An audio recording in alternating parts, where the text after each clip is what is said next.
Salve, muito boa noite. Nós estamos aqui nos estúdios da Rede Vida em Brasília, falando mais uma vez de política.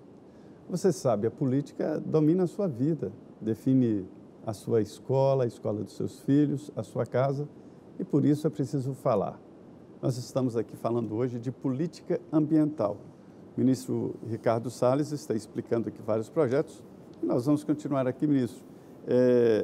Em alguns países, se usa não ajudar, vamos dizer assim, a produção, o quilo de produção, mas sim o fazendeiro ou o pequeno sitiante. E ele se compromete a ter tratos culturais compatíveis e não desmatar. Isso pode chegar no Brasil? É importante a gente ter isso no Brasil. O programa Floresta a Mais, que é o de pagamento por serviços ambientais, se aproxima muito disso. Não chega a ser o que é o europeu de fato tem programas que remuneram a pessoa pelo simples fato dela estar lá, estar lá naquela região da Holanda, da França, enfim, de diversos países. Nós não chegamos a ter isso, mas nós temos que remunerá-lo da forma que ele, da maneira de viver que ele tem ali. Então, os ativos ambientais, que é não só a floresta, a área de preservação permanente, mas a própria água, né? A maneira de produzir adequada, então você tem agricultura de baixo carbono, tem procedimentos, tem maneiras de produzir, maneiras de conviver com a biodiversidade que podem ser remuneradas. E a gente tem que remunerar de verdade, para que a pessoa de fato sinta vantagem em viver de acordo, em preservar de acordo com aquele parâmetro que foi estabelecido. Então não basta ser uma remuneração simbólica, ela tem que ser uma remuneração que seja realmente tenha um custo de atratividade para ela ou de oportunidade, eventualmente abrir mão daquilo e ela vai ganhar para fazer as medidas adequadas. Agora, ministro, e o orçamento? Tem dinheiro para isso? Para poder remunerar essas pessoas? Porque o orçamento deste ano vai ser votado só no final deste mês, isso na perspectiva mais otimista, ou seja, temos aí um problema para este ano. E como fazer isso ainda em 2021? Bom, esses recursos não são orçamentários, eu até acho que nem seria justo, né, com o grau de necessidade que o brasileiro tem em saúde, educação, segurança pública, etc., você pegar recursos do orçamento para utilizar em algo que a sociedade mundial, né, os sistemas ambientais mundiais têm mecanismos para financiar. Então, esse programa Floresta a Mais do governo federal, são utilizados 500 milhões de reais, são 96 milhões de dólares, que são recursos advindos de fora, do GCF, do Green Climate Fund, que são decorrentes das reduções de emissões brasileiras, emissões de gases de efeito estufa. Estão pagando? Então, não, o dinheiro já está aqui, já pagaram, o dinheiro está aqui no Brasil. Nós estamos montando o programa está pronto, junto com o PNUMA, né? O PNUMA que nos ajuda a executar, as pessoas vão começar a receber. Agora, para você pagar no volume que é necessário, Zé, é preciso que a gente tenha, por exemplo, os créditos de carbono brasileiros vendidos, né? Nós temos bastante crédito de carbono na floresta ou na floresta plantada também. Os países ricos se comprometeram em 2015, por ocasião do Acordo de Paris, a implementar o mecanismo de mercado de crédito de carbono. E quanto que está essa dívida hoje? Não chega a ser uma dívida, né? O que acontece é que o compromisso dizia que o acordo foi negociado em 2015, e dizia que a partir de 2020 os países ricos iam disponibilizar todo ano 100 bilhões de dólares para os países em desenvolvimento. O que fez o Brasil esse ano passado? Nós dizemos, olha, dos 100 nós queremos 10, pelo menos 10% o Brasil faz jus, tem direito. Então já colocamos na NDC brasileira que a partir desse ano 2021 a gente queria os nossos 10. Ou seja, a cada ano que não vier, eu estou torcendo para que venha e acho que é capaz que venha mesmo. Se não vier, a cada ano que a gente não receber 10, a gente se acredita. Ó, mas nesse tem 10 cenário, bi, 10 bi. Nesse cenário de pandemia, é possível que eles façam esse pagamento, uma vez que a economia caiu aí no mundo inteiro, né? E a receita de todas as nações baixou. Haja vista aí o programa de incentivos que os Estados Unidos tiveram que lançar de $1 trilhão para poder atender a sua população.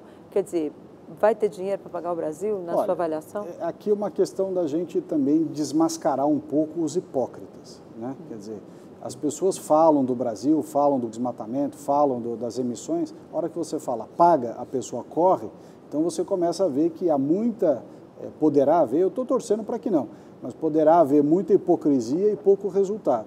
O fato é o seguinte, os Estados Unidos gastou para recuperar a sua infraestrutura em razão das 3 últimas tempestades que teve lá nos Estados Unidos, 265 bilhões de dólares. O que nós estamos falando aqui é de 10 bi de dólar por ano. 10 bi.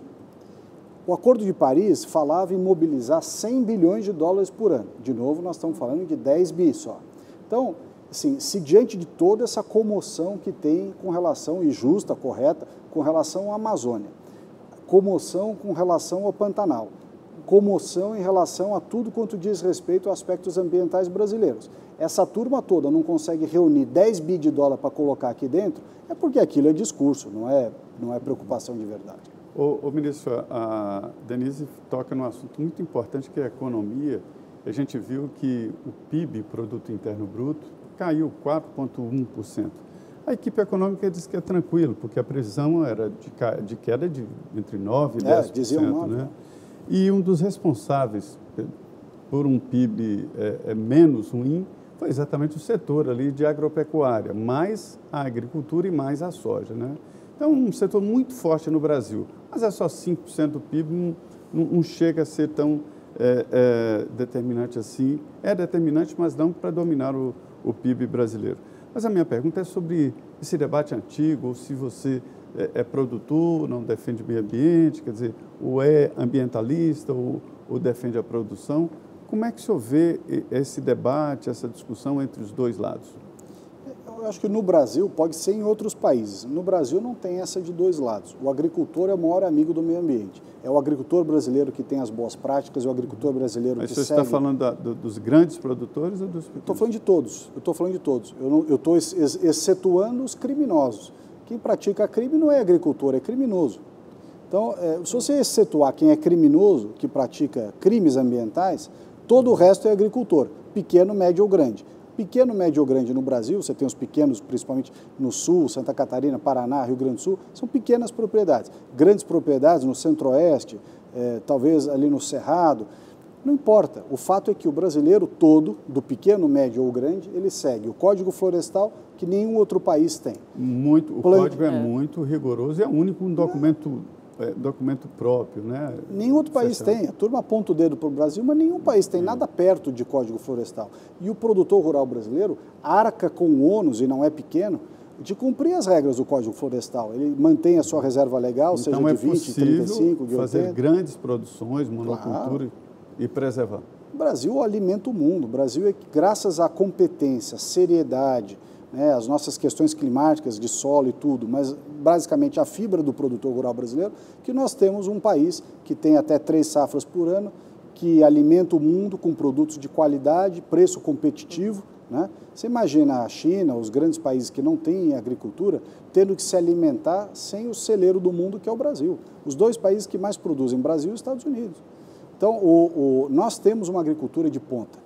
Código Florestal, plantio direto, etanol, enfim, nós somos a pesquisa agropecuária brasileira. Quer dizer, nós já somos o país que o agro é ambiental. Né? O ambiental é agro. Ele é indissociável no Brasil. Não existe produção rural brasileira à margem das boas práticas ambientais. O que existe é você ter alguns crimes ambientais. Esse sim. Para isso você tem a lei, para isso você tem uma série de mecanismos e regras para a punição. Fiscalização, punição e tudo mais. Está atuante? Está atuante. Eu acho que, agora, o nosso território é grande. Né? Outro dia alguém falou para mim, não, porque a Amazônia tem que fazer isso, tem que fazer aquilo. Tem muita gente que não tem a menor ideia o que é a Amazônia. Né? Acha que a Amazônia é um bairro. É um mundo. Você põe uma cerca em volta do bairro, meia dúzia de câmeras de vigilância e está resolvido o problema da Amazônia. Só a Amazônia é do tamanho da comunidade europeia inteira. Quer dizer, então, de fato, é uma outra realidade, outras distâncias, outras dimensões. Né? Você pega um voo Belém-Manaus, entre uma capital do lado da outra, é 2 horas de avião, 1h30 de avião. Então... O José Maria citou a questão da fiscalização. Nós já estamos em março, como a gente já disse aqui, o orçamento da União ainda não saiu. Como é que está essa questão lá no seu ministério? Como é que está essa fiscalização diante da necessidade aí do dispositivo legal que só pode só pode soltar aí do orçamento 1/12 por mês. Até 30 de abril, nós continuaremos a ter a operação de garantia da lei da ordem, Operação Verde Brasil 2. A partir de então, os órgãos ambientais retomam a sua prevalência nas operações fiscalizadas. Estou falando com relação à Amazônia, né? Os outros estados continuou tudo normal, enfim, a fiscalização está acontecendo. Infelizmente, a fiscalização, assim como todas as atividades econômicas, sofreram com pessoas que estão acima daquela faixa etária de risco, que têm doenças pré-existentes, enfim. Quem está afastado da fiscalização, o está por causa das restrições da pandemia, que atingem a todos, inclusive os fiscais ambientais. Agora, com relação à Amazônia propriamente dito, a Operação Verde Brasil continua atuando e aí nós vamos ter uma mudança de forma de atuação a partir do fim da GLO. E já tem um plano para pós-GLO, para não haver aí uma descontinuidade na fiscalização? Não, já tem um plano, nós estamos já na fase de transição da GLO para o sistema das agências, da Polícia Federal, do IBAMA, ICMBio, etc., e é fundamental que a gente conte com os estados, né? Os estados, eles têm um papel muito grande, porque a fiscalização ambiental federal, estou falando de Amazônia, ela se dá em terra indígena, unidade de conservação e faixa de fronteira, e os assentamentos do INCRA. Fora disso, é competência estadual. Quem tem que mandar a polícia militar estadual são os governadores, as suas polícias militares ambientais, etc., eles também não podem se retrair e deixar tudo na mão dos órgãos federais. Então, é preciso que os estados sigam com as suas obrigações. Ministro, ainda nesse isso? tom de fiscalização, o ministro Marcos Pontes, de Ciência e Tecnologia, comemora o lançamento de um satélite com tecnologia 100% brasileira, um grande feito, né? Que nem houve tanto destaque assim, mas o Brasil lançou, colocou em órbita um satélite com 100% de tecnologia brasileira. E um dos objetivos é fazer imagens da região amazônica, né? Como é que essas imagens serão utilizadas? O senhor vai utilizar? Ele é muito preciso, né? Parece que as imagens têm uma aproximação muito boa, pode colocar áreas a serem fiscalizadas. Os dados, a informação, o monitoramento são fundamentais para você orientar a fiscalização e orientar também a política pública. O senhor falou de câmeras e ganhou uma super câmera Mas é verdade. O nosso astronauta Marcos Pontes, que lançou e está de parabéns aí, colocou no ar o satélite, está contribuindo conosco para ter informações para fiscalização e tudo, mas também um aspecto que é pouco falado, que é da política pública. Você fazer, por exemplo, a regularização fundiária numa região tão grande quanto a Amazônia, você fazer isso fisicamente, tendo que ir de propriedade em propriedade fazer georreferenciamento, é inviável, é pedir para não fazer. Então, você utiliza o sistema de sensoriamento remoto por satélite e utiliza a fiscalização em loco só para aqueles casos onde há dúvida, onde há uma questão específica. Então, a tecnologia para isso, muito importante. Para o planejamento de onde você vai fazer... Então, o senhor vai utilizar aí as imagens? Já está utilizando, porque há uma sinergia grande entre os órgãos nossos do Ministério, que é o CENIMA, que é o órgão de monitoramento do IBAMA, com o da Polícia Federal, com o do CENSIPAM, que é comandado pelo Ministério da Defesa, ali pela Aeronáutica.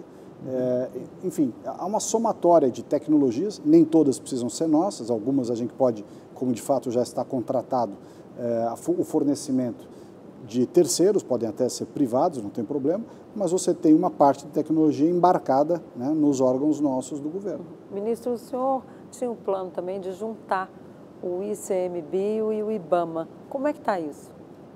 Tem um grupo de trabalho que já acabou de ser renovado, o período de atuação. Eles estão analisando, coletando dados e analisando informações para verificar se há realmente sinergia, ganho de eficiência, de ganhos de atuação na unificação do IBAMA e do ICMBio. Lembrando que o IBAMA e o ICMBio eles eram um órgão só. Foi a Marina Silva, na verdade, que criou a partir do IBAMA, em 2007, o ICMBio. Então, o ICMBio e o IBAMA já foram juntos no passado. Você tem aí uma questão de limitações orçamentárias, quadro de pessoal, melhor gestão do dinheiro do contribuinte, né? Lembrando que o que sustenta os órgãos públicos é o dinheiro do contribuinte, é o imposto que cada um paga. Então, é obrigação do Estado, do governo, seja ele o governo que for, administrar bem o dinheiro do contribuinte. É a nossa obrigação. Nós temos a obrigação de dar uma resposta, quer dizer, fazer mais com menos. Né? Então, o bolso do cidadão, do contribuinte é finito. E vai juntar mesmo? O trabalho aí, esse grupo de trabalho instituído que vai trazer as informações para nós chegarmos à conclusão até se convém ou não convém unificar as quando estruturas. termina?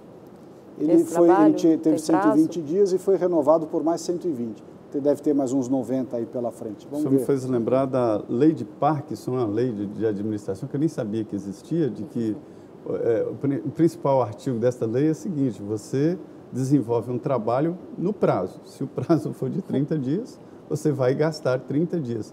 E no serviço público, essa lei de Parkinson diz que nada se acaba no serviço público. Então, é isso aí. Criou um órgão e o outro não acabou. Quer dizer, vai somando, né? É muito difícil. O senhor pensa em reduzir? Tem alguma privatização do seu setor ou redução do tamanho do Ministério? Privatização nós vamos fazer em outras áreas. Na área ambiental, o que a gente está fazendo é concessão. Dos parques, exatamente. Isso. No pressuposto de que nós temos belíssimos parques nacionais no Brasil, subutilizados, subaproveitados, mal visitados, sem investimento. E é por isso que as pessoas não vão aos parques no volume que deveriam ir. Tamanha beleza, a atratividade, principalmente agora, nesse momento de pandemia, você ter alternativa de fazer programas ao ar livre, com a família, etc. Mas a maioria dos parques não tem local para você ir no banheiro, não tem restaurante, não tem estacionamento, não tem uma loja de souvenir, não tem um local de primeiro socorro. Então não é à toa que as pessoas não vão. A ideia é conceder. A ideia é conceder por 30 anos. Nós fizemos um modelo bastante interessante. E aí a empresa, o grupo, exploraria economicamente. Exato. Já lançamos o primeiro, foi um sucesso. Eu queria perguntar qual é o primeiro? O primeiro já foi. Já foi tem um projeto sucesso, piloto. Foi a Parados da Serra, que está na fronteira ali entre o Rio Grande do Sul e Santa Catarina. Os canyons ali, aqueles canyons maravilhosos tem lá. O investimento assumido pelo concessionário que ganhou é de 230 milhões de reais em 30 anos e ele pagou de outorga para ter o direito de ficar com a concessão, aqui é o Pontão, 20 milhões. O Pontão é um exemplo de concessão que deu certo, né? Mas existe outro projeto que aí já não é concessão, que é o Adote um Parque. Aí não há exploração econômica. Não. O Adote um Parque é um projeto de patrocínio. O que nós fizemos no Adote um Parque? São 132 unidades de conservação federais na Amazônia. Essas 132 unidades de conservação somam juntas, representam juntas, 15% da Amazônia. Então, uma área bastante significativa. São 132 unidades de diferentes tamanhos, da pequena à maior, e as empresas nacionais ou estrangeiras, ou pessoas físicas também nacionais ou estrangeiras, podem patrocinar. Patrocinar em que cálculo? R$50 por hectare. Então, um parque de, por exemplo, 10 mil hectares a R$50 vai custar R$500 mil por ano de patrocínio. E você vai gastar em várias medidas de proteção e conservação do parque. Mas já tem o parque, já começou esse projeto? Sim, nós já estamos na segunda empresa, adotou inclusive essa semana, segundo parque já foi adotado. Terceira, né? O primeiro foi o Carrefour, o segundo a Genial Investimentos, e a gente aqui prestigia as empresas que fazem, realmente adotam essa postura importante, estão aguardando o terceiro aí se apresentar. Ok, nós vamos para o nosso último intervalo e eu convido você a permanecer aqui com a gente, porque voltamos já em 2 minutos, ainda tem muito assunto para tratar aqui, especialmente a bioeconomia. Será que ela vem mesmo? Vamos conversar sobre isso no próximo bloco. Não sai daí.